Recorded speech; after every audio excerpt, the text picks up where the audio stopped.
માયામય છે. મુંડિન પ્લાન વસ્ત્રમ સ ગુંફી પાત્ર સમવીતમ. મુંડન કરાવેલું છે, પ્લાન વસ્ત્ર મુખ ઉપર વસ્ત્ર છે, ગુંફી પાત્ર હાથમાં ગુંફી પાત્ર જેવું કઈ છે. દદાનમ કુંચિકા હસ્તે ચાલયંતે પદે પદે ચાલે છે તો પણ એની રજ વળાઈ જાય, સાફ થઈ જાય. વસ્ત્રયુક્તમ તથા હસ્તમ ક્ષીયમાણ ધર્મેતિ વ્યારહતમ હિ વાસા. ધર્મ ધર્મ એવું બોલે છે. પ્રગટ થયેલા એ દિવ્ય પુરુષે કહ્યું, હું કોણ, મારું કાર્ય શું? સનમસ્કૃત્યમ વિષ્ણુ તત્પરમ સંસ્થિતા દેવી. આપે માનસ મારું શા માટે પ્રાગટ્ય કર્યું છે? મારું નામ શું? ભગવાન વિષ્ણુએ કહ્યું, આપનું નામ અરહિંત હશે.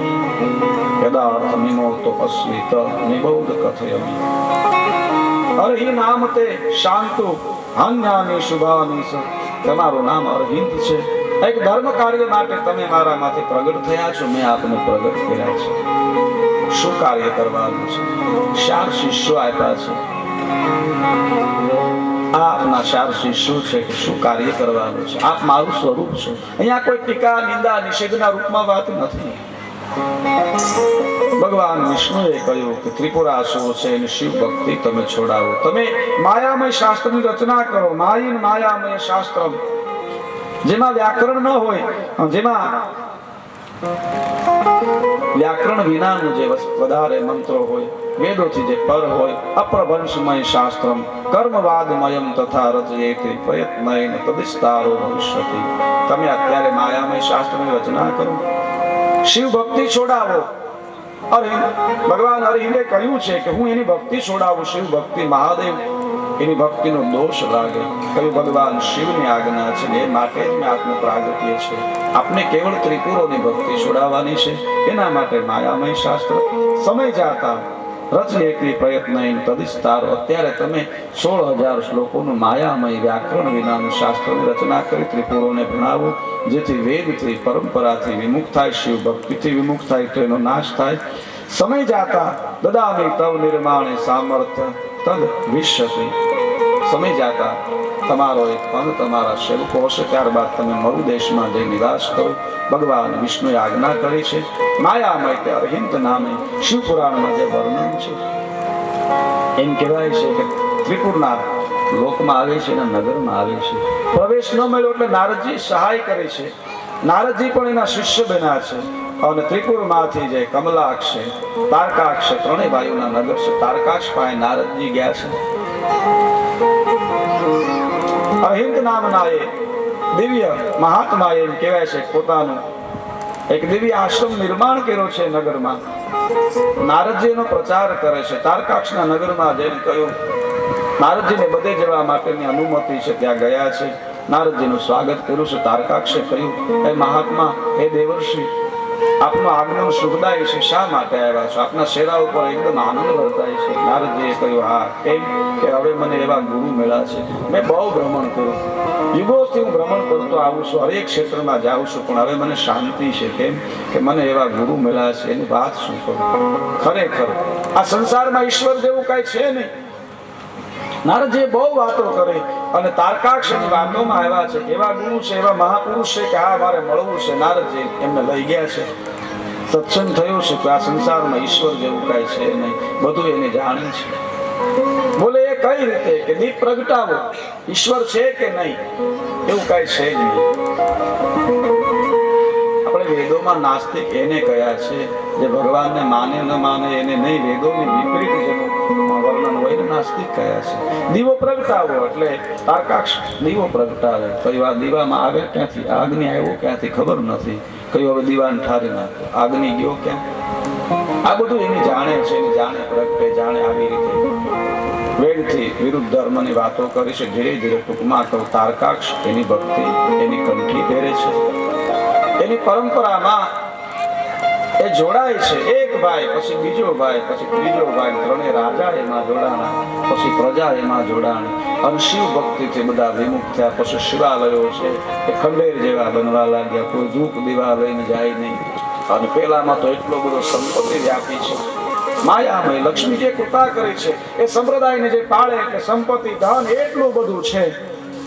એક કઠિયારો છે ને નારદજીએ કહ્યું ભાઈ તો આ લાકડા કાપે ગુજરાન કેવું કાલે ઠીક ઠીક હાલે સુખી થવું છે કે હા હાલ મારા ગુરુજી પાસે નારદજીને લઈને આવ્યા છે કઠિયારાને અમુક એવા મંત્ર આપ્યા છે કઠિયારાને ધન સંપત્તિ વધી ગઈ એનાથી અમુક સંપત્તિ મળે બીજાને ખબર પડે ત્રીજાને ખબર પડે બધા એમાં જોડાણા આમાં તો પૈસા બહુ મળે તાત્કાલિક રૂપિયા વાળું થઈ જાય આજે પણ ઘણું જે કાંઈ હોય એક વસ્તુ યાદ રાખજો ભીંડાના છોડને વધતા વાર ન લાગે વડલાના છોડને વધતા વાર લાગે નીતિથી સાચી ભક્તિ તમે ધર્મના માર્ગ હાલો એટલે આગળ વધતા વાર લાગે ભીંડાનો છોડ છે ને એને ઉગતા વાર ન લાગે પણ 3 મહિનામાં ભીંડાના છોડનું પૂરું થઈ જાય અને વડલાને વર્ષો વીતી જાય પણ એની વડવાયું વાર લાગે પણ પછી જાય નહીં અહીંયા શોર્ટકટ બધાને શ્રીમંત થવા લાગ્યા છે સમય જાતા એમ કહેવાય છે કે જ્યારે પાપ કરે છે પાપનો ઘડો એનો વધતો ગયો ધીરે ધીરે જે કાંઈ પાપ કરે શિવ પૂજન થતું નથી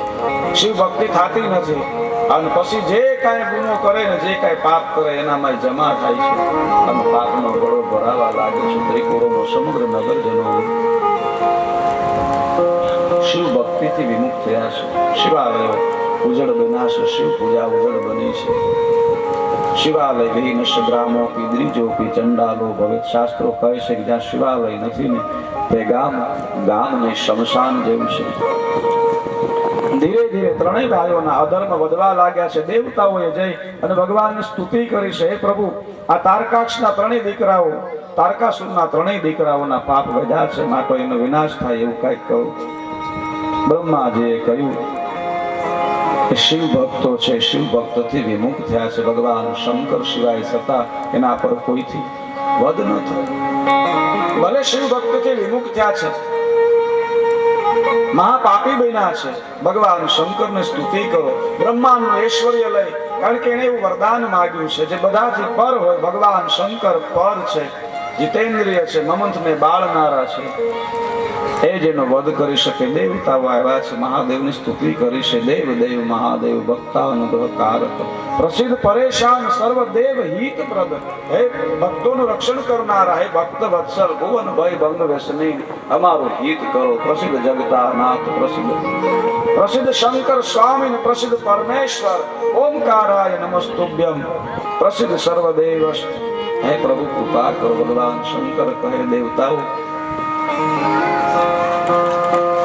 આપના કલ્યાણ માટે શું કરું કહો પ્રસન્ન થયો છું કઈ પ્રભુ ત્રિપુરોનો વધ કરો કયું મારો એ દિવ્ય રથ ક્યાં છે જેનું વચન છે બ્રહ્માંડનું ઐશ્વર્ય લઈ અને રથનું નિર્માણ કરવાનું છે મારા પુરોહિત ક્યાં છે મારા સારથી ક્યાં છે અને દેવતાઓએ બધા એકત્ર થઈ દિવ્ય રથનું નિર્માણ કર્યું છે કોઈએ રથની અંદર એમ કહેવાય છે કે ધજામાં બિરાજ્યા છે કોઈએ રથની જે કાંગરી હોય છે એમાં બિરાજ્યા છે કોઈએ રથના જે પૈડા હોય એમાં વાસ લીધો છે કોઈ રથના પૈડાના ખીલા તરીકે 33 કોટી દેવ છે અને જુદા જુદા સ્થાન ગ્રહણ કર્યા છે દિગ્પાલોએ સ્થાન ગ્રહણ કર્યા છે બધા જોડાણા છે બ્રહ્માજી પુરોહિત બન્યા છે ભગવાન વિષ્ણુ સારથી બન્યા છે અને આખા બ્રહ્માંડનું ઐશ્વર્ય લઈ તમે જે રથ છે પુષ્પદંત મહારાજ વર્ણન કરે છે હે ભગવાન શંકર એક ક્ષણમાં આપ પાળી શકો આપને આ આડંબર આવા રથની કઈ જરૂર પણ જગતના કલ્યાણ માટે ભગવાન શિવે રથ ક્ષોણિયંતા શતદ્રુતિર્કેન્દ્રો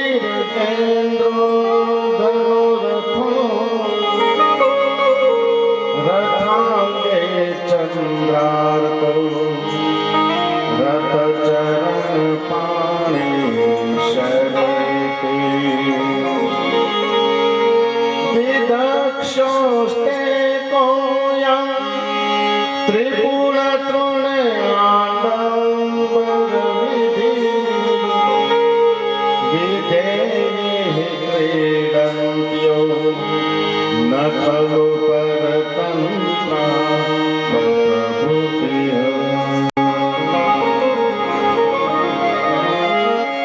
ભગવાન શંકર દિવ્ય રથ ઉપર આરૂઢ થયા છે આકાશમાં પ્રલય કાળનો મેઘો વરસે છે, પુષ્કરાવત નામનો પ્રલય કાળનો મેઘો વરસે છે, ચંદ્ર પુષ્પ નક્ષત્રમાં છે. હજારો વર્ષો પછી જે યોગ એકવાર આવે ને યોગ આવવાની તૈયારીમાં છે. ભગવાન શંકર બ્રહ્માંડનું ઐશ્વર્ય લઈને રથ ઉપર આરૂઢ થયા છે. 33 કોટી દેવ જે રથની અંદર સવાર છે એ રથની અંદર આરૂઢ થયા છે. ત્રિપુરોના નગર જુદા જુદા ભ્રમણ કરે છે. આકાશમાં પ્રલય કાળનો એક સાથે 12 મેઘ ખાંગા થયા વર્ષા છે. દેવતાઓ સ્તુતિ કરે, હે મહાદેવ, હે ભક્ત વત્સલ, ત્રિપુરોનો વધ કરો. ભગવાન શંકરે હાથમાં બાણ લઈ અનુસંધાન કર્યું છે પણ તીર છૂટતું નથી. અને ભગવાન શંકર કહે, મારા બાણના વેગને રોકનાર કોણ? મારા બાણને કોણ રોકી શકે? અનુસંધાન કે તીર છૂટતું નથી. અને બ્રહ્માજીની સામે જોયું. બ્રહ્માજીએ કહ્યું, હે મહાદેવ, આ જગતમાં આપના આયુધને કોણ રોકી શકે? કોઈની તાકાત નથી તો મારું બાણ વેગ કેમ ન પકડે? આપ મારા પુરોહિત છો, માટે જણાવો. બ્રહ્માજીએ કહ્યું, પ્રભુ, આપનું વચન આમાં આડે આવે છે. આપનું જ આપેલું વચન આપના આશીર્વાદ છે. શું કે આપે વિનાયક એવા ગણપતિને કહ્યું છે કે મંગલ કાર્યમાં પ્રથમ તારી યાદી, તારી પૂજા થશે. ત્રિપુરનો નાશ જગત માટે મંગલ કાર્ય છે. અને ભગવાન શંકરે કહ્યું કે તમે મારા પુરોહિત છો, ગણપતિ પૂજન કર્યું છે. આકાશમાં પુષ્કરાવત નામનો નક્ષત્ર, પ્રલય કાળનો મેઘો, ચંદ્ર પુષ્પ નક્ષત્રમાં, અને ત્રણેય નગર જુદા જુદા ફરે છે. ગણપતિ બાપાએ પોતાની ઊંડ છે એને લાંબી કરી બ્રહ્માંડમાં ત્રણેય નગરને એક સાથે લાગુ રાખી દીધા. ભગવાન શંકરે તીર છોડ્યું છે અને શેકરના સજા ભાગમાં ત્રણેય નગર બળીને ભસ્મ થવા લાગ્યા છે. નગરજનોની તમામ સંપત્તિ, પરિવાર, ધન, ધાન્ય બળીને ભસ્મ થવા લાગ્યું. એમ કહેવાય છે કે પથ્થરની પણ રાખ થઈ ગઈ છે. આવા નગરને લાવ્યો છે, પથ્થરને પણ રાખ કરી નાખી. ત્રણેય નગર બળી અને એની રાખ એમ કહેવાય બ્રહ્માંડમાં લઈ મળી છે પામવા. કશું બચવું નહીં. ભગવાન શિવની ભક્તિથી વિમુખ થવાથી રાખ રહી ગઈ છે, બધું નાશ પામ્યો. ત્રણેય નગર બળીને નાશ પામ્યા છે. પણ એમાંથી મય નામનો એક દાનવ છે. એ બળ્યો નથી, દાજો નથી. દાજો નથી એમ નહીં, એના ચહેરા પર, વસ્ત્રો પર ક્યાં એક ભસ્મ, રાખ, આગનો ડાઘ પણ નથી પડ્યો. એકદમ દિવ્ય. જ્યારે કોઈ ધ્યાનમાંથી બેઠો હોય અને બહાર આવે એમ ત્રણેય નગરમાંથી મય નામનો દાનવ એમ કેમ બહાર આવ્યો છે. દેવતાઓ કહે કે આ મય દાનવ જીવિત રહ્યું, બહુ કહેવાય. બધાને અસરજ થયું કે આનું કારણ શું? બ્રહ્માજીએ કહ્યું, બધાએ શિવ ભક્તિ છોડી છે. મય દાનવે શિવ ભક્તિ નથી છોડી. ત્રણેય ભાઈઓ જ્યારે ધર્મ બદલ્યો છે પણ મય દાનવ શિવ ભક્ત રહ્યો છે. ઓમ નમઃ શિવાય, ઓમ નમઃ શિવાય નો એને જાપ સતત જપતા રહ્યા છે. મય નામના દાનવ, મય નામના દાનવ એમ કેમ આવ્યા છે? ભગવાન શંકરને વંદન કર્યા છે. કહ્યું, પ્રભુ, દેવ દેવ મહાદેવ ભક્ત વત્સલ શંકર, કલ્પ વૃક્ષ સ્વરૂપો હસી. પ્રભુ, આપનું સ્વરૂપ કલ્પ વૃક્ષ જેવું છે. આપ બધાને દેનારા છો ને. હે પ્રભુ, સર્વ પક્ષ વિવર્જિત, આપનો કોઈ પક્ષ નથી. આ બધા પક્ષથી બહાર છે. મારો મહાદેવ બધા પક્ષથી બહાર છે. ત્રિપુરોએ પોતાના મૃત્યુને વખાણ્યું છે. કહ્યું, હે પ્રભુ, ભલે અમારો નાશ થયો.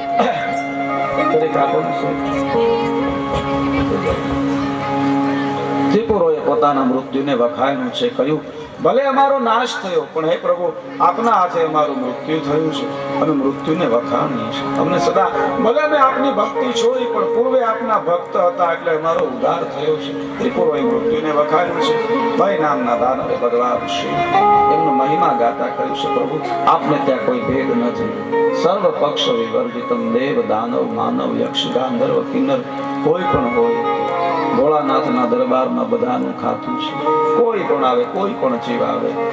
અરે પશુ ને પંખી આવે તોય ભલે, દેવ હોય તોય ભલે, દાનવ હોય તોય ભલે, યક્ષ, પશુ, પંખી કોઈ પણ હોય, 84 લાખ યોનિમાંથી કોઈ પણ હોય, આ બ્રહ્માંડ માંથી કોઈ પણ હોય, મેરે ભોલે કે દરબાર में सबका खाता,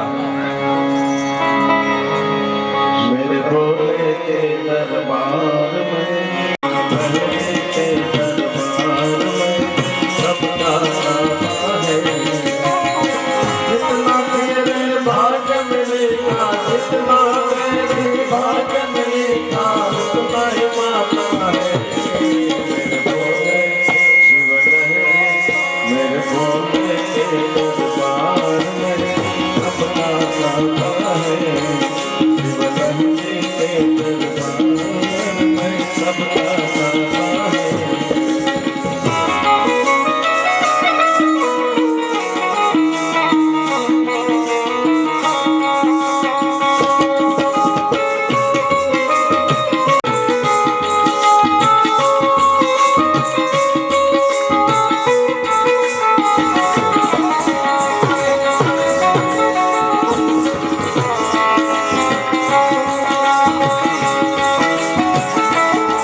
सबके बिगड़ी वो ही बनाए सबके बिगड़ी वो ही बनाए हो सबका सरदार बोले रहे मेरे बोले दरबार में सबका खाता है मेरे दरबार में सबका खाता है।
जैसा कर्म करेगा वैसा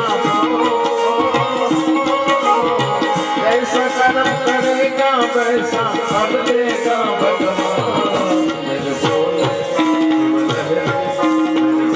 के दरबार में सबका साथ है के दरबार में सबका खाता है।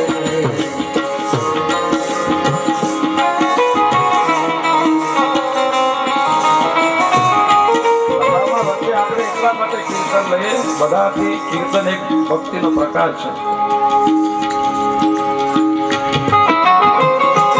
આપણા આવેલા મહેમાનોના સન્માન માટે આપણે અને બહુ આનંદની વાત રાજીપાની વાત આપણા ઘરના દીકરી અને નાના નાના બાળકોના શિક્ષણ માટે જેમનો એક ભાવ એક પ્રયાસ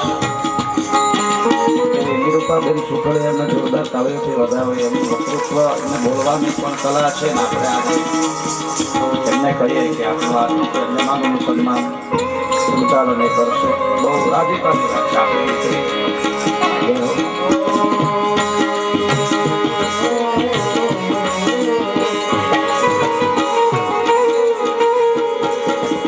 ये भी समझ ले मानव तो है 2 दिन का मेहमान 2 दिन का मेहमान।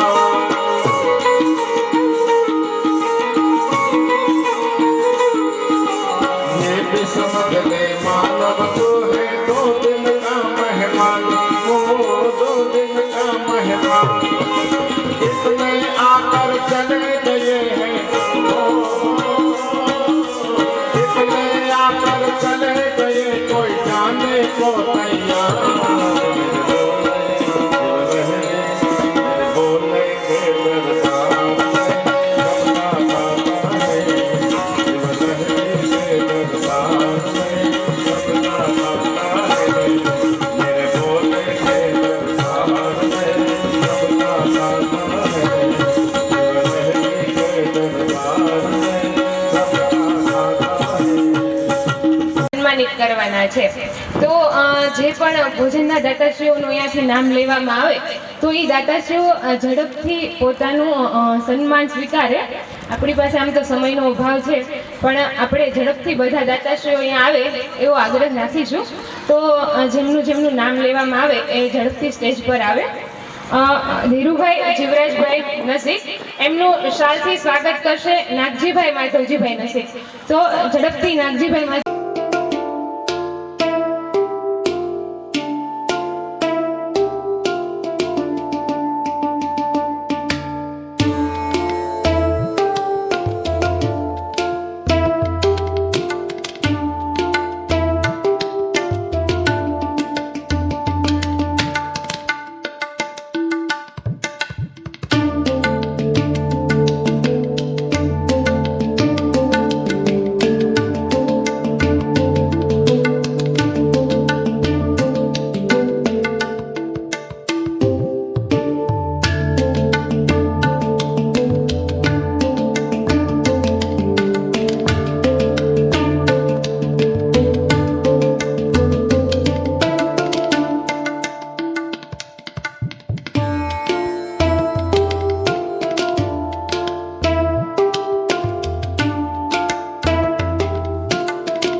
શિવ ભગવાન વરદ છે.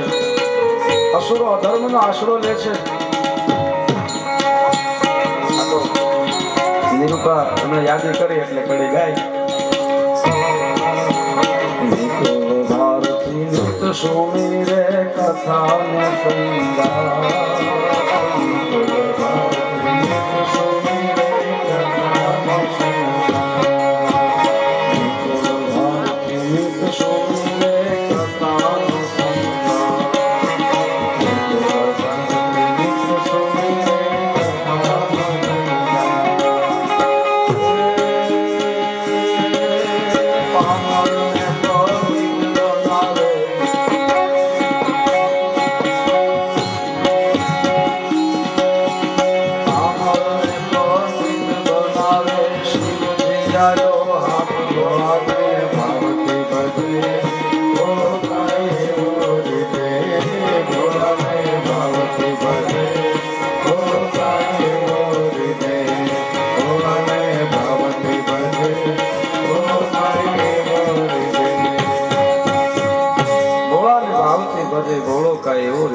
અગાઉની કથામાં જોયું ભક્તિનો આધાર લઈ અને જ્યારે અધર્મ કરવામાં આવે તો ભગવાન ક્ષમા ન આપે. ભક્તિનો આધાર હંમેશા જગતના કલ્યાણ માટે હોવો જોઈએ, બીજાના હિત માટે હોવો જોઈએ. આડંબરથી ભક્તિ ન હોય. ભક્તિના માર્ગે આપણે જો આ કીર્તન ગાઈને ક્યારે જોવાનું ન હોય કેવો રાગ છે. આપણે ઘણી ખરું ઝઘડો થાય, આપણે કોઈ જોઈએ આપણો કેવો રાગ છે, કેવો સુર છે, ત્યારે એકદમ સુર નીકળે. કથા કીર્તન એક સહજતાથી ભોળા અને ભાવથી ભજે ભોળો કા એવું રીજે. મહાદેવની કૃપા ભક્તિ એવી છે. અને ભગવાન શિવ બધાના છે. ભગવાન શિવ શ્રદ્ધાથી રીજે છે, ચતુરાઈથી. ચતુરાઈના દેવ નથી, ભોળા ભાવથી રીજે છે. ભોળાનો નાથ છે. હૃદયથી તમે ભજો, ભગવાન રાજી થાય. તમારી જે યથાશક્તિ છે એને ખબર જ છે. આપણી મનની અંદર જે વૃત્તિનો છે એને આરંભ થવાનો એને ખબર છે. કઈ વૃત્તિનો આરંભ થશે એને ખબર છે. તમારી જે સ્થિતિ એ સ્થિતિથી ભજો. ભગવાન હૃદયના દેવ છે, પ્રેમના દેવ છે, ભાવના દેવ છે. ચાતુર્યના નહીં, ચતુરાઈના નહીં, બુદ્ધિના નહીં. અહંકારનો નાશ કરનારા દેવ છે. અહંકારના અધિષ્ઠાતા છે. યાની જે જગતમાં અહંકાર થાય એનો નાશ કરે. કોઈનું હુંપણું થાય, કોઈનું સર્વોપણું થાય તો ભગવાન એનો નાશ કરે છે. ચતુરાઈથી નથી. અહીંયા બ્રહ્મલોકની અંદર જે કથા બ્રહ્માજી નારદને કહે છે એ જ કથા બદ્રિકાશ્રમ ક્ષેત્રમાં વ્યાસ ભગવાન ને સુતપુરા સોનક મુનિ સનત કુમાર આ કથા કહે છે. બદ્રિકાશ્રમ ક્ષેત્રની અંદર વ્યાસ ભગવાન સનત કુમાર પાસે આ કથા શ્રવણ કરે છે. વ્યાસ ભગવાન પ્રશ્ન કરે છે સનત કુમારને, જે બ્રહ્માજીના સંકલ્પ પુત્ર છે, માનસ પુત્ર છે, જે ભગવાન નારાયણનું સ્વરૂપ છે, જે સદા બાળ યોગી છે, જે સદા સંન્યાસી છે, એવા સનત કુમારો જે 4 ભાઈઓ છે એક નામથી પ્રસિદ્ધ છે. એને વ્યાસ ભગવાન પૂછે છે ભો બ્રહ્મ ભગવંત પૂર્વ પૂર્વશ્રુતમ મય બ્રહ્મપુત્ર જલંધર મહાદૈત્ય અધિશંકર તત્વં વદમ્માપ્રાણં સરિतं સુષીમોલિન ભો બ્રહ્મણ ભગવન પૂર્વશ્રુતમ મયા. હે સનત કુમાર, પૂર્વશ્રુતમ મયા જલંધર મહાદૈત્ય વધિશંકર. જલંધર નામનો દૈત્ય પૂર્વે મેં થોડું સાંભળ્યું છે, પણ કેવી રીતે એનું પ્રાગટ્ય થયું, કેવી રીતે ભગવાન શંકરે એનો વધ કર્યો. તત્વવદ મહાપ્રાજ્ઞ સરિતમ શશી મૌલિ. ભગવાન શિવે એવી કઈ લીલા કરી જેનાથી પ્રગટ થયું અને જેના થકી એનું વધ થયું. સરિતમ શશી મૌલિ. વિસ્તાર પૂર્વકમ શૃણવન, તમે અમને વિસ્તારથી કથા કહો. અને અહીંયા સનત કુમારે કહ્યું છે એકદા જીવ શક્રોસ ભક્તયા પરમયા મુનિ દર્શનમ કરતું મિશ કૈલાસ જગત ભૂષણ. એક વાર ઇન્દ્રને વિચાર આવ્યો,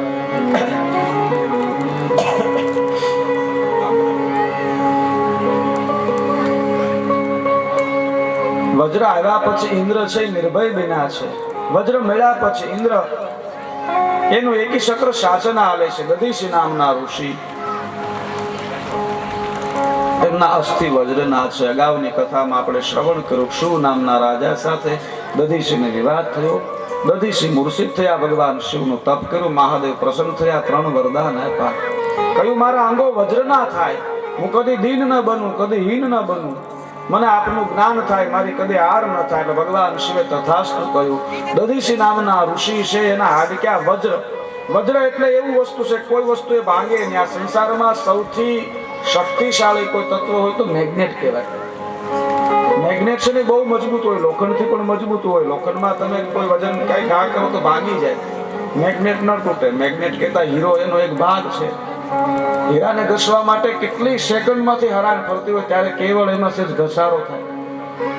મેગ્નેટ છે એક શક્તિશાળી વસ્તુ છે. એક આપણે પરિચય થાય એટલા માટે મેગ્નેટ છે જે એ શક્તિશાળી હોય છે. એવા હજારો મેગ્નેટની શક્તિ એટલે વજ્ર.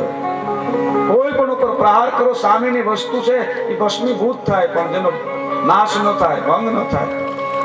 અગ્નિ જેને બાળે નહીં, પવન સૂકવે નહીં, તે વજ્ર.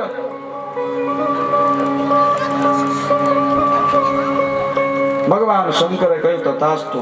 દધીશીના અસ્થિ વજ્રના છે. સમય જાતા વત્રાસુર નામનો અસુર, ભાગવતજીની કથા પણ છે. બહુ ત્રાસ થયો.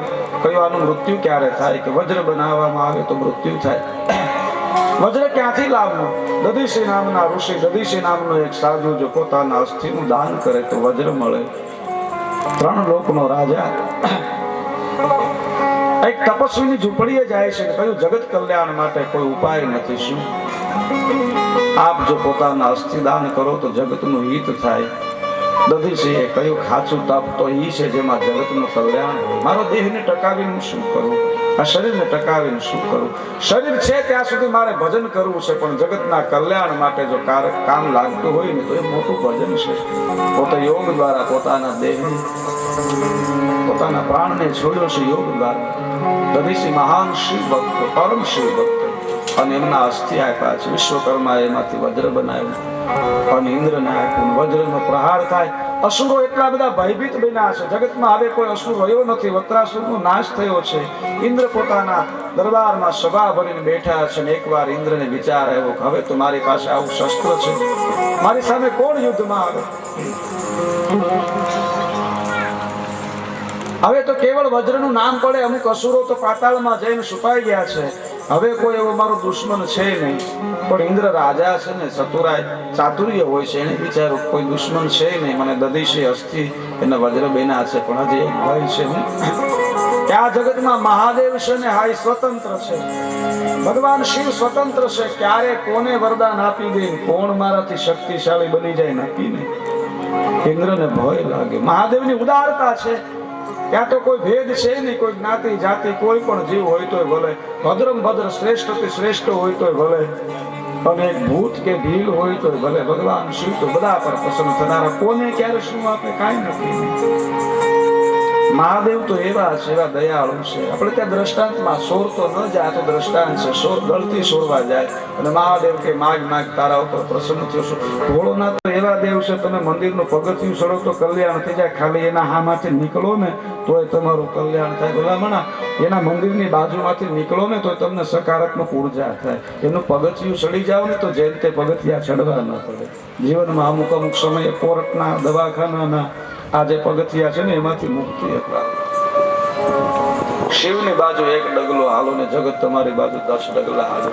શિવ પૂજામાં સર્વ દેવ પ્રસન્ન છે. સર્વ તમામ પિતૃથી લઈ પોતેથી લઈને અખિલ બ્રહ્માંડની પૂજા આવે લિંગ પૂજામાં. મહાદેવ વરદ છે.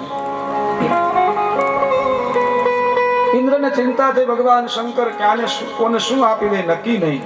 વિચાર કર્યો કે મહાદેવને મારા તરફી કરી લઉં તો વિચાર કર્યો, પણ ચતુરાઈથી કર્યો કે મહાદેવને મારા વચને બાંધી દઉં જેથી કોઈને વરદાન ન આપે. હવે શિવ વરદ છે, કોઈના બંધનમાં થોડો બંધાય, અને મારો મહાદેવ કોઈના બંધનમાં નથી હો.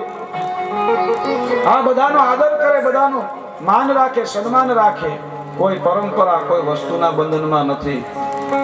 જે પૂજા પદ્ધતિ આપણે કરીએ ને પૂજા પદ્ધતિને ઈ માન આપે છે, એનાથી વિજય આવવું જ પડે. ઈ દેવ નથી, તે બંધનમાં હોય. હા, એ બંધનમાં નથી. હા, આદર કરે, સન્માન કરે, હર એક પરંપરાનું સન્માન કરે, રાજીપા ભાવથી તમે એનું પૂજન કરો, પ્રસન્ન થાય, પણ બાધિત નથી, બંધનમાં નથી.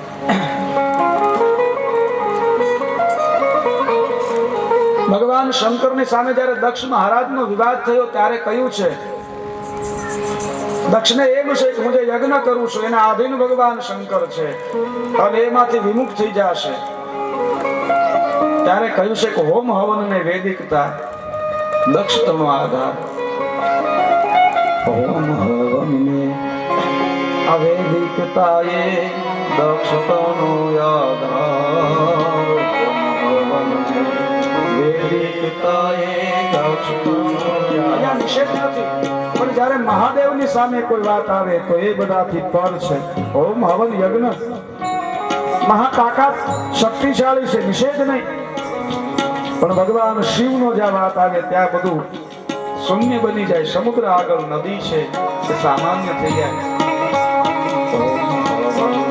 વૈદિકતા એ દક્ષ તનો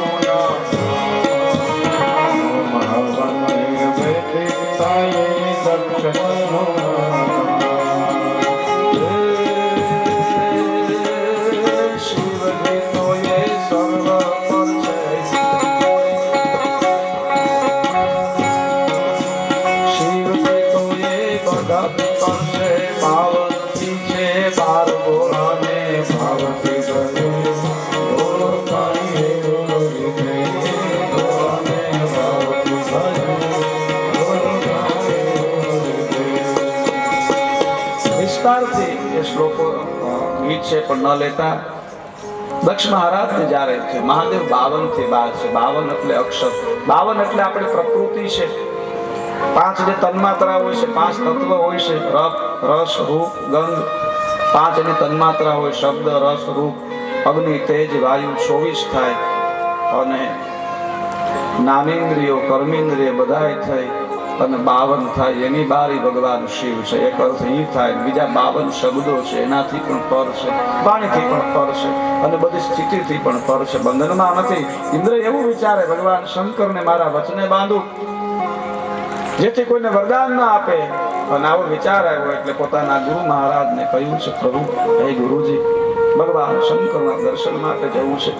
બૃહસ્પતિ મહારાજ રાજી થયા કે મારું શિષ્ય રાજ્યના આવા વૈભવમાંથી સમય લઈ અને ભગવાન શંકરના દર્શનની ઈચ્છા રાખે. બૃહસ્પતિ પ્રસન્ન થયા. ગુરુ ત્યારે રાજી થાય જ્યારે તમે સારા કાર્યની વાત કરો, ભગવત કાર્ય કરો. આપણા પિતૃઓ ત્યારે રાજી થાય જ્યારે આપણે સારું કાર્ય કરીને આવીએ.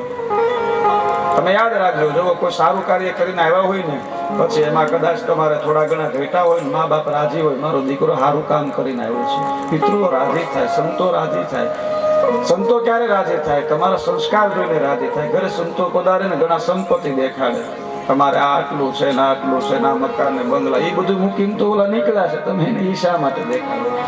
એવો તમારા સંસ્કાર જોવા માટે એનાથી રાજી થાય, તમારી સેવાથી રાજી થાય. બૃહસ્પતિ પ્રસન્ન થયા. કયું આપણે જઈએ.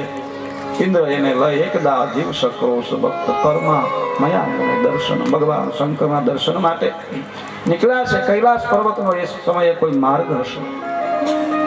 ભગવાન શંકરે વિચાર્યું કે ઇન્દ્ર આવે છે, પણ એ તો ચતુરાઈથી મને બંધનમાં, મને વચન બંધવા માટે, વચનમાં બાંધવા માટે આવે છે. લાવું એની કસોટી કરું. ભગવાન શંકરે અવધૂત સાધુનું, વયોવૃદ્ધ સાધુનું, પહાડી જેની કાયા છે એવા સાધુનું સ્વરૂપ ધારણ કર્યું છે. વૃદ્ધ ઉંમર છે, એકદમ વૃદ્ધાવસ્થા છે, પણ કાયા એવી પહાડી છે, નાની એવી કેડી છે કૈલાસ તરફ જવાની.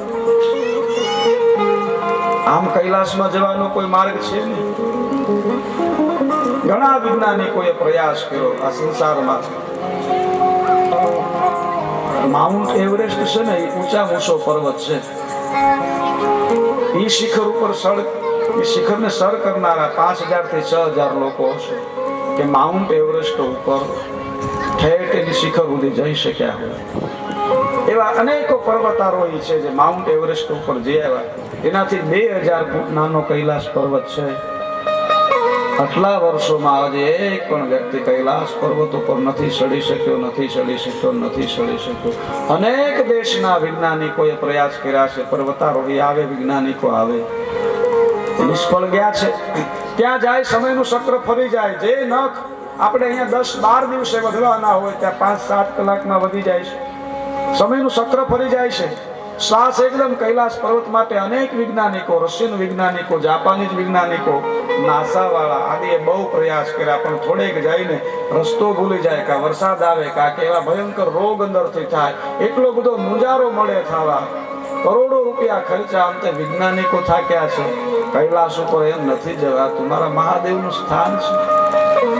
ભગવાન શિવ ભારતીય છે. આજે પણ એનું જે મૂળ સ્થાન છે એને કોઈ અપવિત્ર ન કરી શકે, એના સ્થાને ઠેક ન જઈ શકે. વિશ્વની કોઈ ટેકનિક હજી કૈલાસ પર્વત ઉપર નથી જઈ શકી. એના ઉપરથી વિમાન નથી જતું. બહુ ઇતિહાસ છે. તમે યુટ્યુબ ઉપર રિસર્ચ કરીને વાંચો કૈલાસ પર્વત વિશે. કેટલાય વૈજ્ઞાનિકો નિષ્ફળ ગયા. થોડે લગી કોઈ પ્રયાસ કર્યો અને ત્યાંથી પાછા વળી જવું પડ્યું. થોડા સમયમાં મૃત્યુ પામ્યા. પણ કૈલાસ પર્વતે જવાય છે. ટેકનિક થી નથી જવાતું, તપથી જવાય છે. મિલિરેપા નામના સાધુ કૈલાસ પર્વત સુધી પહોંચ્યા છે. આવું એક 450-500 વર્ષ પહેલાના ગ્રંથોમાં ઉલ્લેખ છે. કૈલાસમાં જવાની એક વિદ્યા છે જેને શાંભવી વિદ્યા કહેવાય છે. કૈલાસ ઉપર આ શરીરથી નથી જવાતું. શરીર તો એ પર્વતની આજુબાજુ પ્રદક્ષિણા કરે છે, પણ કંઈક લાશુ આપણી નીકળી જાય ને જે સુરતા શુદ્ધ થાય ને એને શાંભવી વિદ્યા કહેવાય છે. અષ્ટાંગ યોગ કરાવે બાબા શિવાનંદ આદિ, એમાં જુદી જુદી ક્રિયા હોય, ધ્યાન ધારણા અને શૈલી સ્થિતિ છે ને એને શાંભવી કહેવાય. શાંભવી ગુરુ વિના થાય નહીં. શાંભવી વિદ્યાનો જ્યારે યોગ થાય, બધું મટી જાય, સિદ્ધિ વિધિ કરોડો સિદ્ધિ આવતી હોય ને એ યાતના વાળી લાગે. ધ્યાન ધારણા ભગવાન બાજુ હાલો એટલે તમને કરોડો પ્રકારની સિદ્ધિ, ઐશ્વર્ય, ધન મળે. પણ એનો છેલ્લામાં છેલ્લો લાસ્ટ પ્રકાર છે ધ્યાનનો, યોગનો, જેને શાંભવી કહેવાય છે. શાંભવી વિદ્યા એની કૃપા આવે. કોઈ પુરુષાર્થે, કોઈ તપે, કોઈ યોગી, કોઈની તાકાત નથી. શાંભવી સહજ થાય. શાંભવી સહજ તો એની કૃપા હોય તો થાય, શરણાગત થાય. અને જેને શાંભવી સહજ થાય ને એ કૈલાસે જઈ શકે. અહીંયા ઇન્દ્ર અને બૃહસ્પતિને સાથે લઈ જવા એટલે શાંભવી વિદ્યા સહજ, એમની સાર્થકતા. કૈલાસ જવાની એક વિદ્યા છે જેને શાંભવી કહેવાય છે. બહુ વિસ્તાર છે એમનું પણ. જ્યારે વ્યાસ ભગવાને વિસ્તાર ના કહી છે. ઘણા શ્લોકો, ઘણી વાતો એને અતિ જાહેર ન હોય, કારણ કે ગુરુ પરંપરાનો વિષય હોય, ગુરુ અને શિષ્ય પરંપરાનો વિષય હોય, વધારે વિસ્તાર ન કરી શકાય. તમે આછી રૂપરેખા આપી આપણને. શાંભવી માયા છે. ઇન્દ્ર મહારાજ બૃહસ્પતિને લઈ કૈલાસના માર્ગે હાકડી એવી કેડી છે. અવધૂત સાધુનું રૂપ લઈ અને ભગવાન શંકર ઇન્દ્રની કસોટી કરવા માટે બેઠા છે. બૃહસ્પતિ મહારાજે આ વયોવૃદ્ધ સાધુ નાની એવી કેડી અને રસ્તામાં છે એટલે કહ્યું, હે મહાત્મા, આપ અમને માર્ગ આપો. હે પ્રભુ, અમને માર્ગ આપો, અમારે કૈલાસે જવું છે. 2 થી 3 વાર સ્તુતિ કરી. ભગવાન શંકર જે સાધુના રૂપમાં છે, વિશાળ કાયા છે, નાની એવી કેડી છે, કાનના કુંડળ જે છે એકદમ નીચા ઢળી ગયા છે, નેણ છે કહેવાય કે આખી આંખો ઢાંકી દીધી છે, વિશાળ જટા છે, જાણે કશું સાંભળતા નથી, કશું જોતા નથી. બૃહસ્પતિ મહારાજે 2-4 વાર વિનંતી કરી. ઇન્દ્રએ કહ્યું, બાપજી, અમને માર્ગ આપો. ભગવાન શંકર સાધુના રૂપમાં, અવધૂતના રૂપમાં બેઠા છે. અવધૂત સાધુએ કશું સાંભળ્યું નહીં. ઇન્દ્ર ગમે એમ તો રાજા છે, ધીરે ધીરે ક્રોધ થયો. કહ્યું, મહાત્મા, હે ગુરુજી, આ બધા પ્રેમથી ન માને, બધા વિવેકથી ન ટેવાયેલા હોય. આ કોઈ હશે ઉકળિયા સાધુ, આદિ આદિ આદિ કહી અને એમ કહેવાય છે કે હાથમાં વજ્ર લીધું, હવે તો આ દંડ કરું તો જ માને, મારા ગુરુનું અપમાન કરે છે એમ કહીને વજ્ર લઈ અને જ્યાં ઉગામવા ગયો ને અવધૂત સાધુના રૂપમાં રહેલા ભગવાન શંકરે પોતાના મૂળ સ્વરૂપને પ્રગટ કર્યું છે. ભગવાન શંકરને ક્રોધ થયો કે ઇન્દ્ર, એક સંતે આપેલા અસ્થિ લઈ અને એક સંત ઉપર પ્રહાર કરવા જાય, સાધુ ઉપર પ્રહાર કરવા જાય, સાધુનો દ્રોહ કરે છે. ભગવાન શંકરે ત્રીજું નેત્ર ખોલ્યું ને એમાંથી અગ્નિ પ્રગટ થયો. કહ્યું, હે ઇન્દ્ર, તો એક સંત ઉપર પ્રહાર કરે છે, તને બાળીને ભસ્મ કરું. ચંદ્રકેતુ નામનો અગ્નિ ઇન્દ્રને બાળવા માટે ઇન્દ્ર દોડે છે એક લોકથી બીજા લોક. કોણ બચાવે? કાળનો કાળ મહાકાળ, એના મુખમાંથી કોણ બચાવે? હે ઇન્દ્ર, આ તને બ્રહ્માંડમાં કોઈ ન બચાવી શકે, બાળીને ભસ્મ કરો. ઇન્દ્ર ભયભીત થયા, મહાદેવ મહાદેવ કોણ બચાવે? ક્યાં જવું? અંતે ઇન્દ્ર એમ કહેવાય પોતાના સદગુરુ એવા બૃહસ્પતિના શરણે આવ્યો છે. કહ્યું, બાપજી બચાવો. બૃહસ્પતિએ સ્તુતિ કરી, હે મહાદેવ, મારા શિષ્યને ક્ષમા કરો. કે નહીં, તારા શિષ્યએ એક સાધુ ઉપર પ્રહાર કર્યો છે, બાળીને ભસ્મ કરું, નવા ઇન્દ્રની સ્થાપના કરું. બૃહસ્પતિ સ્તુતિ કરી છે, દેવ દેવ નમો દેવાદિદેવાય મહાદેવાય સાત્મને મહેશ્વરાય પ્રભવે ત્રંબકાય કપર્દિને દીનાનાથ વિભવે ત્રિપુરાજ્ઞાય સર્વાય બ્રહ્મણે પરમેષ્ઠિને વિરૂપાક્ષાય રુદ્રાય બહુરૂપાય સંભવે. હે પ્રભુ ક્ષમા કરો. કહ્યું, હે બૃહસ્પતિ,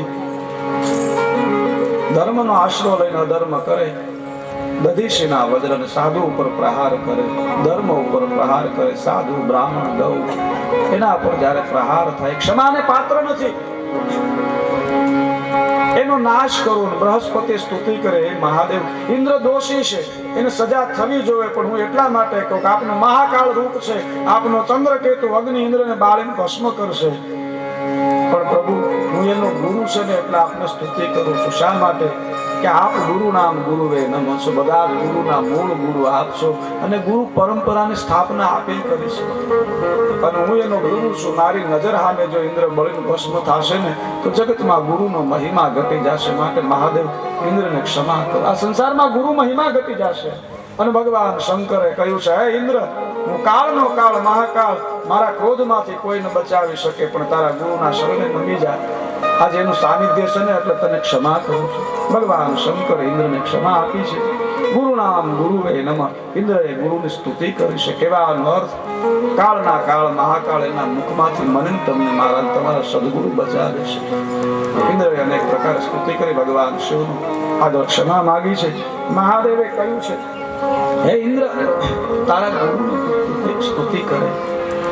સમય જાતા જે અગ્નિ છે એનું શું કરવું? અને અગ્નિને સમુદ્રમાં જ્યાં ફેંકવામાં આવ્યો છે, અને જેવો સમુદ્રની અંદર એ અગ્નિને ફેંકવામાં આવ્યો, સમુદ્ર બળવા લાગ્યો છે, સમુદ્રને લાય લાગી છે.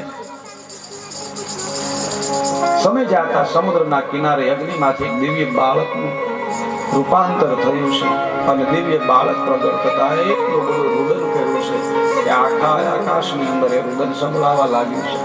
જેમ હાવજ ડણકે આજુબાજુ કિલોમીટર સુધી એને નાદ સંભળાય, એ એવું ભયંકર રુદન કર્યું છે કે આ બ્રહ્માંડમાં એનું રુદન સંભળાવા લાગ્યું છે. દેવતાઓએ સ્તુતિ કરી, આ કોનું રુદન છે? બ્રહ્માજીને સ્તુતિ કરી. બ્રહ્માજી સમુદ્રના કિનારે આવ્યા છે. જેવા બ્રહ્માજી આવ્યા એટલે સમુદ્ર એમ કહેવાય છે કે બાળકને લઈ અને બ્રહ્માજીના હાથમાં સુપ્રત કર્યું છે. પિતામાં, આપ ખરા યોગ્ય સમય આવ્યા છો, આ મારો પુત્ર છે, આપ એનું નામકરણ સંસ્કાર વિધિ કરો. અને બ્રહ્માજીએ બાળક જોયું છે, એના નામકરણ માટે બાળકને હાથમાં તેડ્યું છે. બાળકને આવી રીતે બ્રહ્માજીએ તેડ્યું, આપણે બગલમાંથી તેડીએ ને,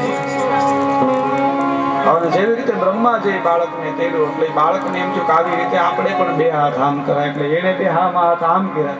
એમાં બ્રહ્માજીની ડોક હાથમાં આવી ગઈ, ડોક દબાવી, અને જેવી ડોક દબાવી, નેત્રાભ્યા વિદ્યુતમ યશા બને નેવ જલમ મમ. બ્રહ્માજીની આંખમાં જળજળી આવી ગયા એવી ડોક દબાવી. આ જગતનું સર્જન કરે બ્રહ્માજી. બાળક કેટલું શક્તિશાળી હશે, એને બ્રહ્માજી તેડવા આમ બગલમાંથી એને તેડ્યો, બે હાથ કર્યા. બાળકને એમ કે આપણે સામે હાથ એમ કરાય, એટલે એને આમ ભી દીધી, ખાલી સહજ ભાવે, હો, ખાલી હળવી એવી ભી દીધી. કેટલો તાકાત વાળો હશે કે બ્રહ્માજીની આંખમાં આહુડા આવી ગયા. અવાજ તો કરાય ને એટલો બ્રહ્મદેવ છે, પ્રતિષ્ઠાનો પ્રશ્ન થયો. આંખમાં જળજળી આવી ગયા. બ્રહ્માજીએ કીધું, નેત્રાભ્યા વિદ્યુતમ યશદા નેવ જલમ મમ. આને મારી આંખમાંથી આહુડા લાવી દીધા છે એટલે આનું નામ હું જલંધર પાડું છું. એ સમુદ્ર જે મહાપરાક્રમી થશે, તસ્માત જલંધર નામ વિખ્યાત, આ જલંધર નામથી વિખ્યાત થશે. મારા આંખમાંથી જેને જળ વહાવી દીધી. સર્વ શાસ્ત્રાર્થ પારંગ બધી રીતે આ નિપુણ હશે. બ્રહ્માજીએ નામકરણ સંસ્કાર કર્યા છે. સમુદ્રે પોતાનો પુત્ર માન્યો છે. ધીરે ધીરે જલંધર મોટા થવા લાગ્યા છે. સમય જાતા શુક્રાચાર્ય પાસે એ વિદ્યા ભણ્યા છે. શુક્રાચાર્ય દાનવોને એકત્ર કરી જલંધરને દાનવોનો રાજા બનાવ્યો છે. સમુદ્રએ પોતાના સમુદ્ર તટમાંથી થોડી નગરી જલંધરને આપી છે અને જલંધર ત્યાંનો રાજા બન્યો છે. આજે પણ જલંધરની નગરી છે, માણસો બહુ જાય ત્યાં. આપણે પછી એનું વર્ણન કરશું. જલંધરની નગરીમાં જાય ને કીધા વગર ના જાય, કેય નહીં. જલંધરની નગરીમાં જાય સાચું ન બોલે, ક્યાં જાય છે એમ નો કે.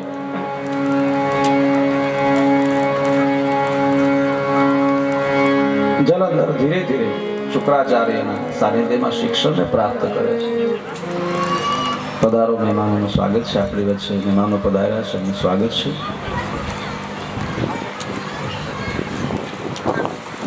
જલંધરને દીપ્તિનગરનો રાજા બનાવવામાં આવ્યો છે. રાજ્યસભા ભરી અને જલંધર જ્યારે બેઠો છે, શુક્રાચાર્ય મહારાજ બધા દાનવો આદિ બધા સભામાં બેઠા છે, ત્યારે રાહુ ને કેતુ નામનો જે ગ્રહ છે આવે છે, જેને ધડ નથી, કેવળ મસ્તક છે. આ જોઈ અને જલંધર કહે છે પોતાના ગુરુને કે આ રાહુનો ધડ ક્યાં ગયો? અને શુક્રાચાર્ય જે કથા કહી છે સમુદ્ર મંથનની જેમાં કથા આવે છે, આપણે એને બાદમાં લઈશું. અહીંયા મહેમાનોના સ્વાગત માટે વિનંતી કરું. નિરૂપાબેન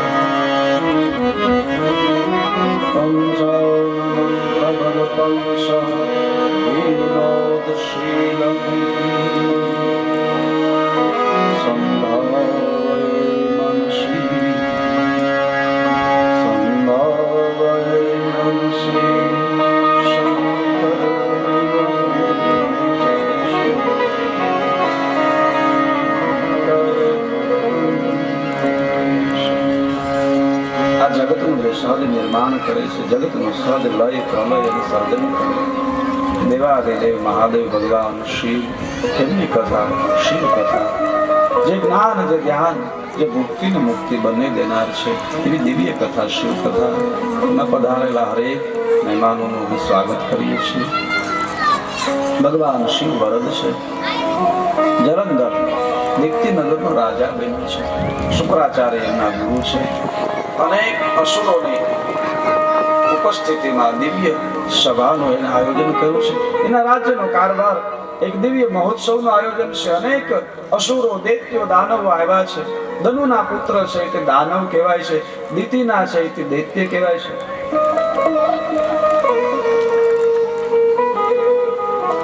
સુર અને અસુર, જલંધર અસુરોની સભા ભરીને બેઠો છે. એમાં રાહુ આવે છે અને રાહુને ધડ નહીં, કેવળ મસ્તક છે. એટલે જલંધરે પોતાના ગુરુ એવા બૃહસ્પતિ મહારાજને કહ્યું છે કે રાહુ છે કે હા, કે એનું ધડ નથી, એનું મસ્તક છે. એનું ધડ ક્યાં ગયું? આનું મસ્તક કોણે કાપ્યું? ધડથી મસ્તક કોણે અલગ કર્યું? આ કારણ કેમ? આ કેવળ એક ધડ અલગ, મસ્તક અલગ. આનું કારણ શું છે? શુક્રાચાર્ય મહારાજે કહ્યું છે, હે જલંધર, હે પુત્ર, સમુદ્ર મંથનની કથા કહી છે. પૂર્વે દુર્વાસા નામે ઋષિ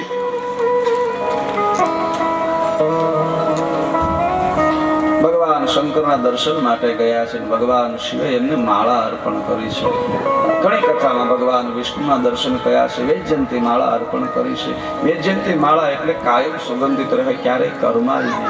દિવ્ય માળા જે ધારણ કરવામાં આવે.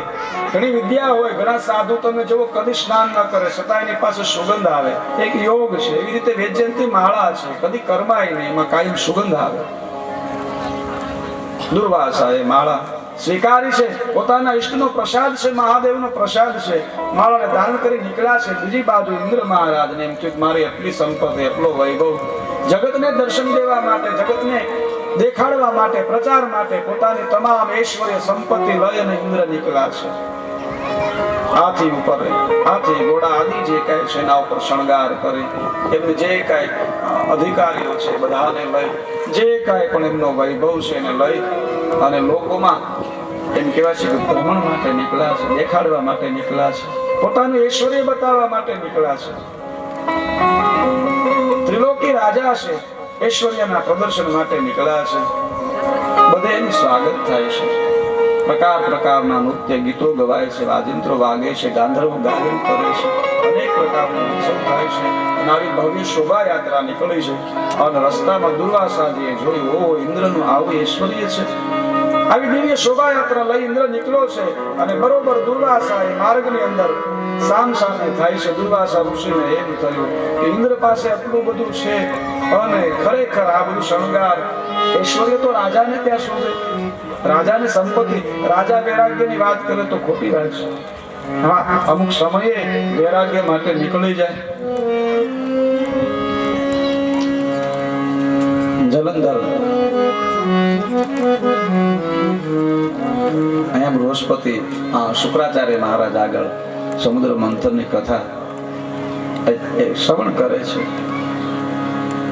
દુર્વાસા તો યોગી છે, એને થયું મારે આ હારને શું કરવો છે, આના રાજ્યમાં શોભે જે ક્યારેય કર્માય નહીં, સદા સુગંધ રહે, એની શ્રેષ્ઠતામાં એક વધારો થશે. તો દુર્વાસાએ હાર આપ્યો છે. સાધુ તો હંમેશા ત્યાગી હોય છે, એને શું કરવાનું છે?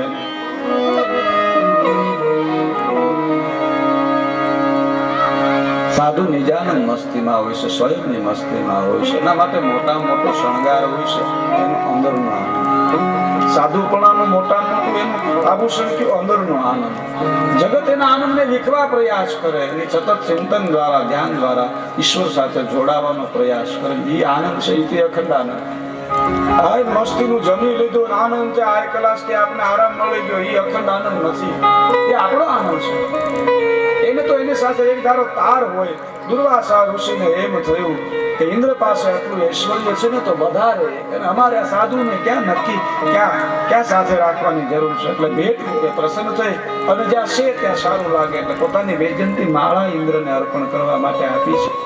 ઇન્દ્રએ માળા તો દીધી, પણ ઇન્દ્રને એમ થયું, આ સાધુને વિચાર નહીં આવતો હોય, દુર્વાસાને એમ નહીં થતું હોય ક્યાં હું રાજા ત્રિલોકનો હીરા માણેક મોતી, અરે એવા હાર તો મારા કેવળ આ પરિવાર છે, દેવ પરિવાર છે, અધિકારીઓ છે, એના પરિવારના એવા હીરા માણેક ને મોતીના હાર છે.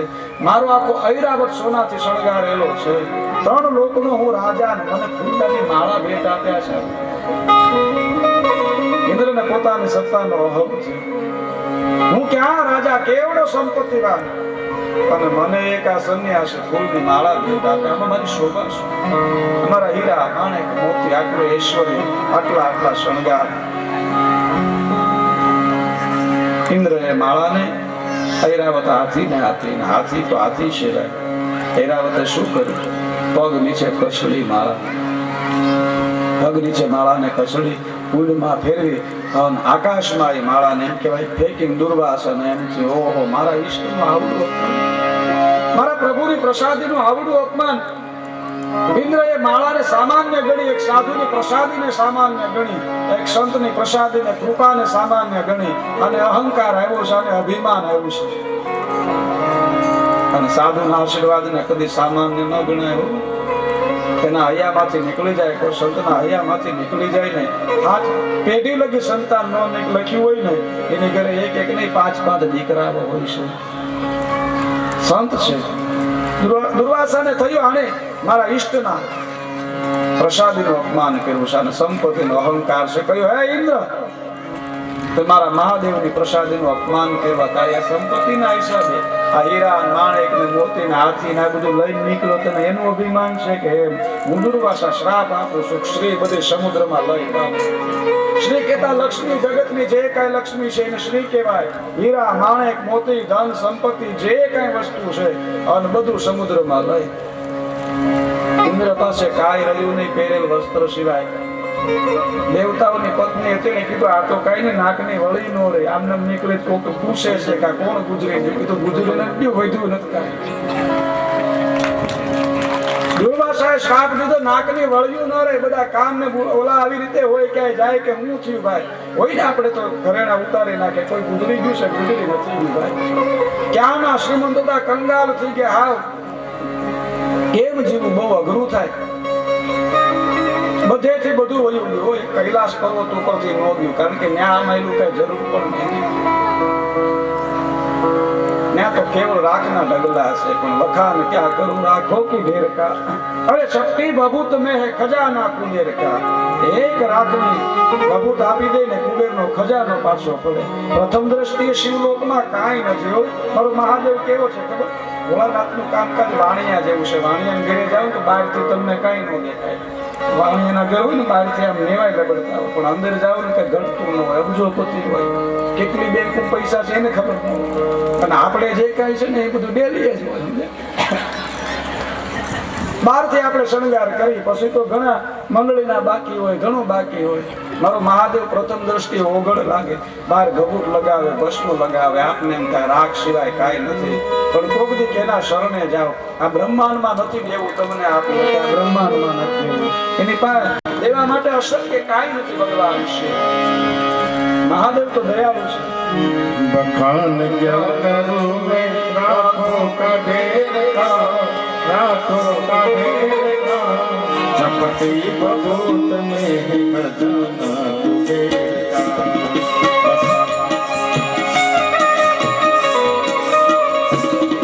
બખાન ક્યાં કરું મેં રાખો કા ઢેર કા, રાખો કા ઢેર કા. ચપટી ભભૂત મેં ખજાના કુબેર કા. બડા હે તેરા દાયજા, बड़ा है तेरा दायजा, बड़ा का पार तू, बड़ा का पार तू. आयो शरण तिहार प्रभु तार तार तू. कैलाश के निवास नमो बार बार, नमो बार बार हो. आयो शरण तिहार प्रभु तार तार तू.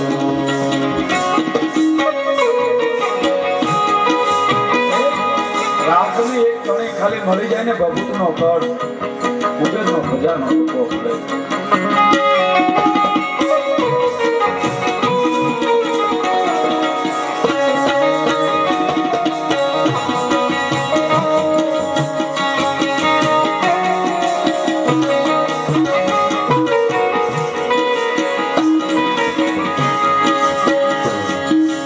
क्या नहीं किया है हम क्या प्रमाण दे, हम क्या प्रमाण दे. बसे गए त्रिलोक शंभु तेरे नाम से. क्या नहीं किया है हमें क्या प्रमाण दे, हम क्या प्रमाण दे.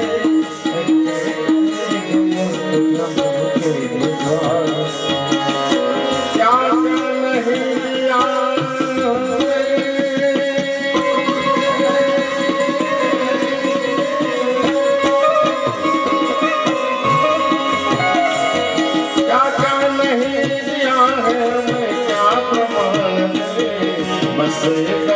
त्रिलोक शंभु तेरे काम से.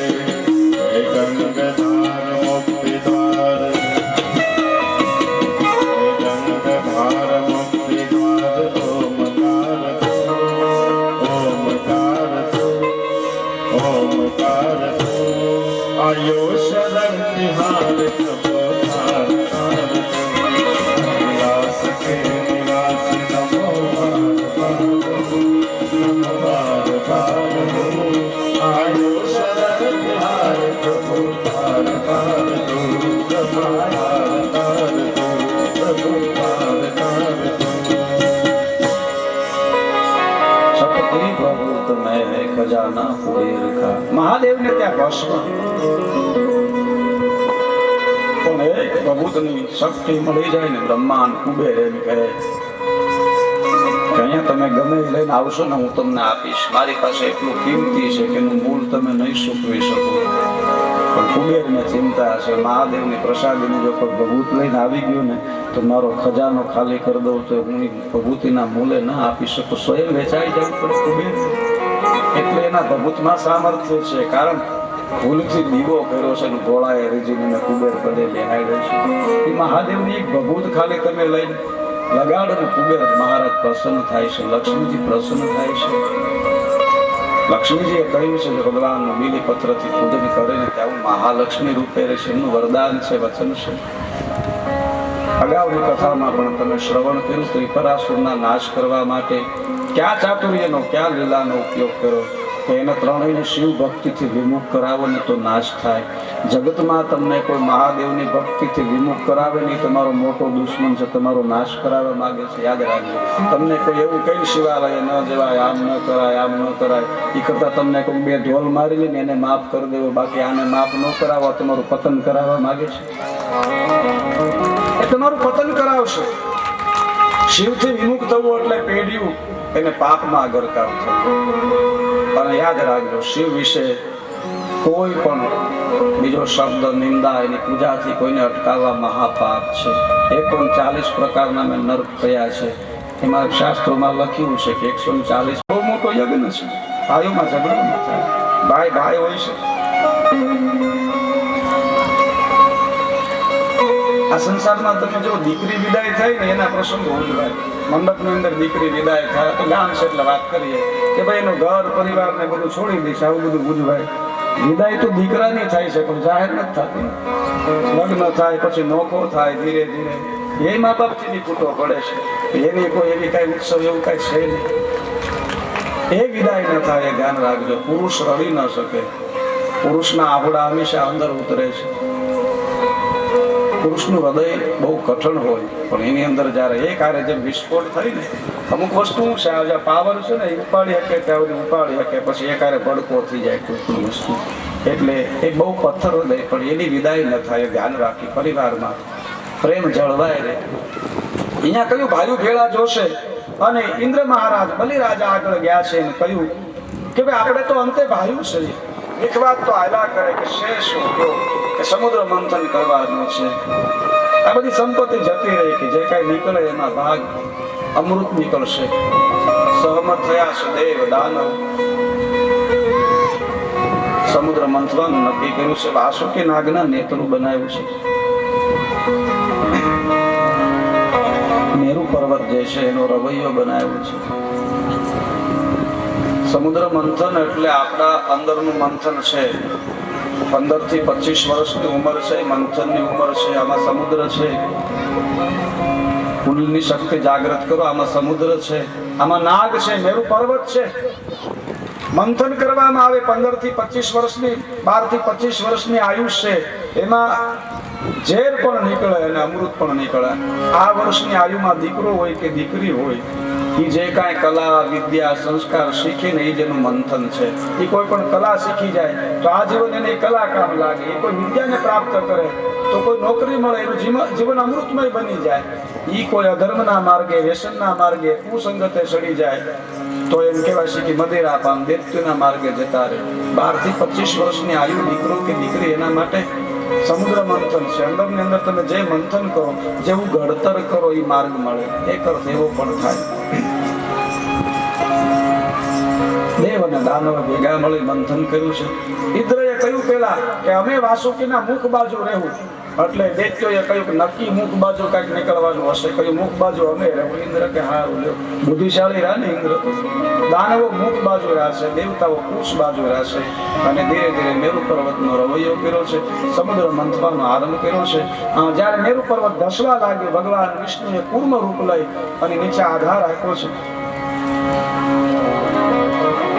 સમુદ્ર મંથન થાય છે. જેવું મંથન થયું ને એટલે પેલું વિષ નીકળ્યું છે. કાલકૂટ નામે ભયંકર વિષ નીકળ્યું છે. 14 વસ્તુ નીકળી છે. પ્રથમ વિષ છે. કોઈ પણ કાર્ય કરો ને પ્રથમ ઝેર નીકળે. તમે કોઈ પણ સારી વાત કરો, કથા તમે જો કરવી છે એટલે બે જણા એમ કે ભાઈ એ કાંઈ ન કરાય, અરે કેટલી મહેનત થાય. હજી આગળ આવે 2 જણા એમ કે આમાં આમ હોય તેમ હોય. આ બધું બહુ કોઈ પણ કાર્ય, હું તો દ્રષ્ટાંત આપું, કોઈ પણ સારું કાર્ય તમે પ્રારંભ કરો એટલે ભાઈ રહેવા દો. આ વિષ જીવનમાં પણ કયું વિષ આવે. પ્રથમ વિષ નીકળ્યું છે. ભગવાન કહે છે મહાદેવ કે તમે કોઈ કાર્ય કરો ને એમાં પ્રથમ વિષ નીકળશે, અડચણ આવશે. ક્યાં જાય? સમુદ્ર મંથન થયું, ઝેર નીકળ્યું, કોણ લઈ જાય?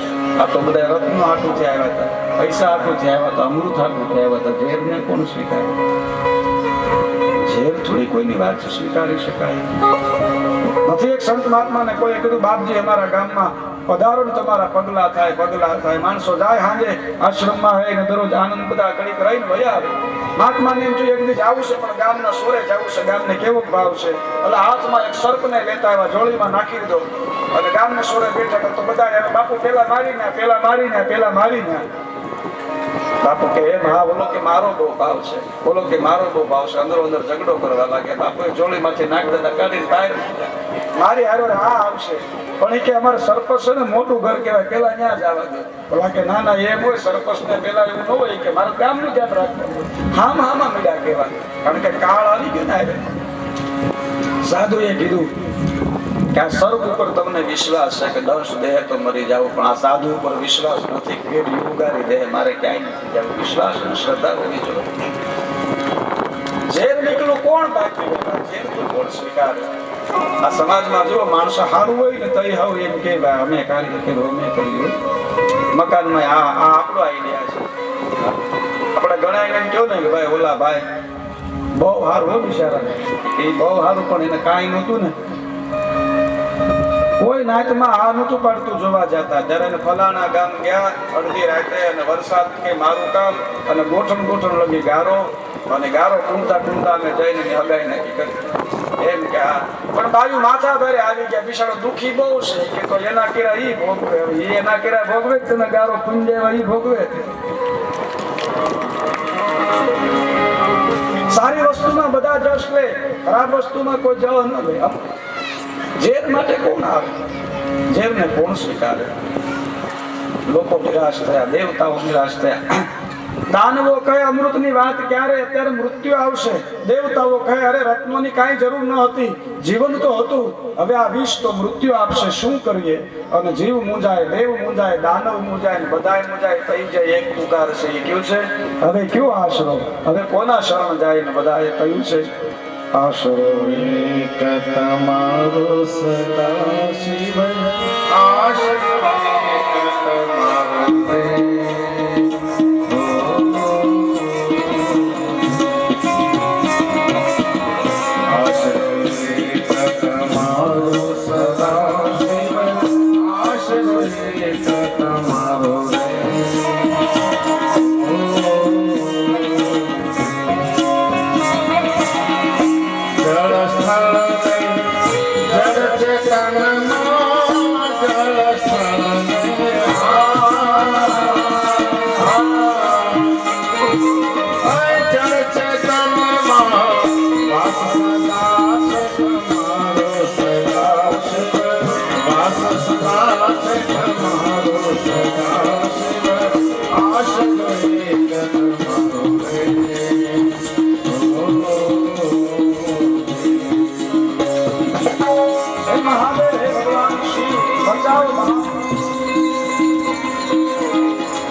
સમુદ્ર મંથે છે, મંથન કરે છે. આપણે પણ મંથન કરીએ, પ્રભુ અમારે અંદર એવું નીકળે.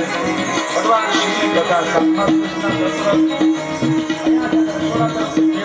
ત્યારે કુશળ પ્રસાદ લેવા જવાનું પેલા મહેમાન હોય, અને ક્યારે આવે કહેવામાં આવશે, અનુમતિ આપવામાં આવે પછી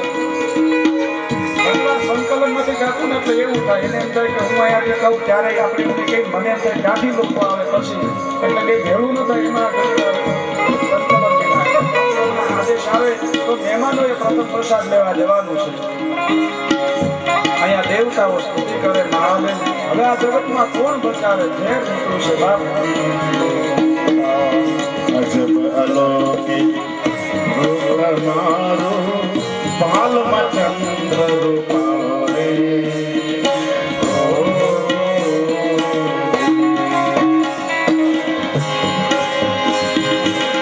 અજબ અલૌકિક રૂપ મારો, ભાલમાં ચંદ્ર રૂપાળો રે.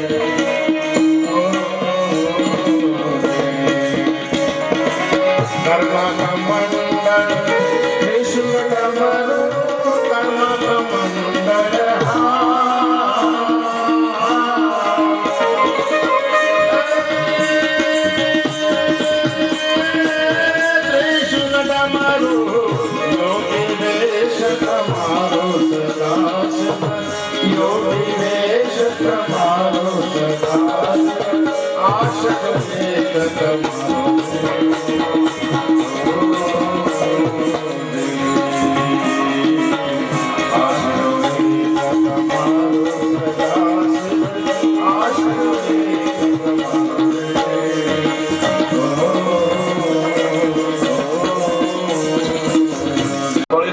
થશે કાળકૂટ નામનું વિષ, મહાભયંકર વિષ જો આ હવામાં ભળી જશે ને તો જીવ માત્ર જે કાંઈ પ્રજાતિ છે નાશ પામશે. વિચાર કરો, જે વિષ હવામાં ભળે અને શ્વાસોશ્વાસની ક્રિયાથી નાશ કરે એ જગતમાં પાન એનું કેમ કરવું? પીવાની તો વાત ક્યાં છે, કેવળ એની સુગંધ હવામાં ભળે અને જગતના જીવ સૃષ્ટિનો નાશ થાય. ત્રાહિમામ પોકાર્યા છે, સ્તુતિ કરી, હે મહાદેવ ભક્ત વત્સલ કરુણા નિદાન. અનેક પ્રકારની સ્તુતિ છે, વિસ્તાર ન લઈ આપણે. સત્રના વિરામ અને પ્રસાદનો સમય છે ત્યારે અંતે ભગવાન શંકર એમ કહેવાય છે કે વિષ્ણુ ધારણ કર્યું છે, વિષ્ણુ પાન કર્યું છે જગતના કલ્યાણ માટે. અને ભગવાન શિવે વિષ પાન કર્યું છે. મા ભવાની પાર્વતીએ અહીંયા હાથ રાખ્યો છે. શક્તિ છે, ઉર્જા છે, બ્રહ્માંડ ભાંડોદરી છે અને ભગવાને જે વિષપાન કર્યું કંઠમાં રાખ્યું છે એટલે નીલકંઠ કહેવાનું છે. અહીંયા લીલો એવો કલર થયો છે, ડાઘ પડ્યો છે. પણ પુષ્પદંત મહારાજે કહ્યું છે કે ડાઘ છે ને બહુ સુંદર લાગે છે. ડાઘ આ જગતમાં કોઈને રૂડો ન લાગે. જરીક ડાઘ હોય એટલે આપણે સારો લાગે તરત એના માટે જવું, જરીકે રૂડો ન લાગે. પણ પુષ્પદંત મહારાજ કહે છે કે મારા મહાદેવ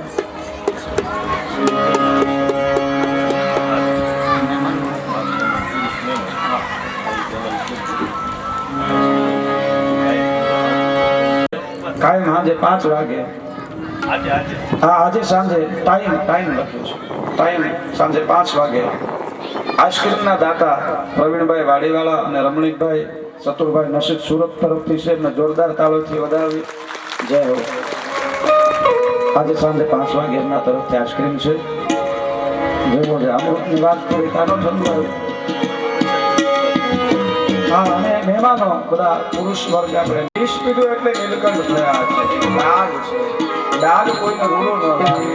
પુષ્પદત્ત મહારાજ કહે મહાદેવ તમારા કંઠમાં જે ડાઘ છે એ તો જગતના કલ્યાણ માટેનો એવો શોભે છે. આ કપડું મેલું થાય ને સારું ન લાગે, પણ કોઈનો જીવ બચાવવા માટે, કોઈના કલ્યાણ માટે કપડું કદાચ ગંદુ થયું હોય તો રૂડું રૂપાળું લાગે, એને ધોવાની જરૂર ન હોય. ડાઘ રૂડો ન લાગે. પણ ભગવાન શિવ નીલકંઠ કહેવાય છે. બધા સ્તુતિ કરે છે મહાદેવ તમારા કંઠમાં જે નીલ વર્ણ છે કેવો શોભી રહ્યો છે. પુષ્પદંત મહારાજ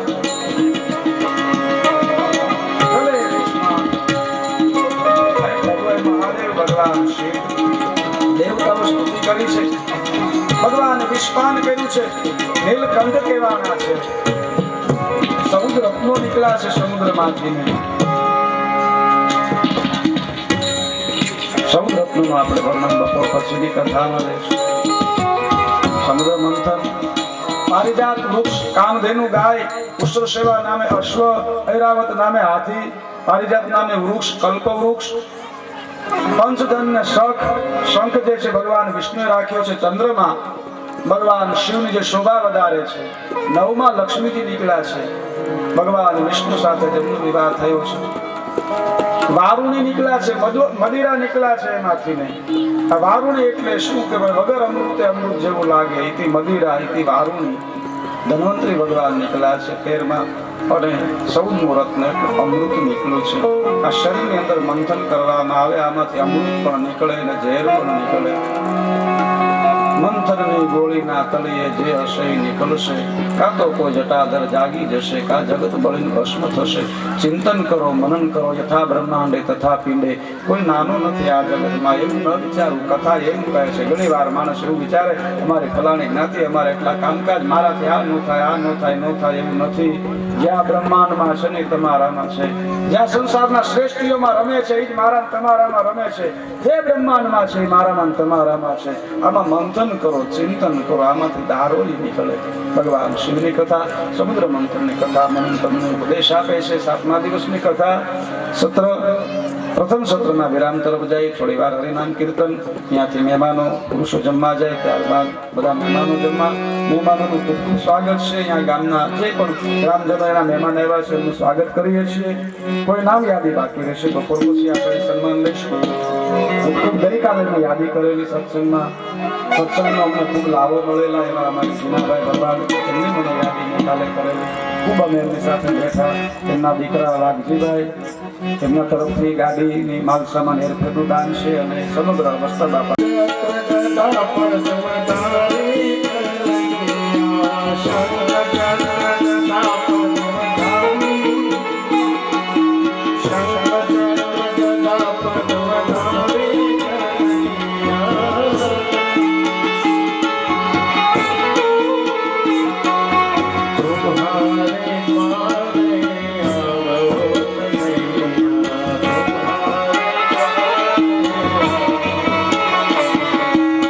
तुम्हारे द्वार